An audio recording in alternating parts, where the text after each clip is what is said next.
Nih Oma mau cicipin kue singkongnya tadi. Wah, renyah banget nih. Nah.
Nih Oma mau cobain kuenya ya. Nih Oma belah dulu pakai garpu. Wah, ini gulanya kelihatan nih. Kelihatan sudah meleleh.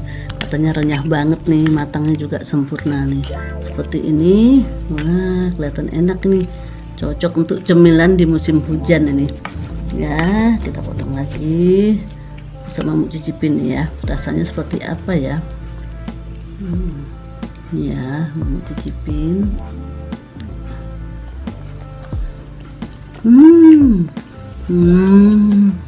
Enak banget, lembut, manisnya berasa. Singkongnya gimana? Singkong juga berasa enak, tapi tidak keras ya. Ini lembut banget ya, enak, manisnya pas, gurihnya juga dapet ini dari kelapa dan garam tadi. Emang mau cicipin lagi nih, karena enak nih.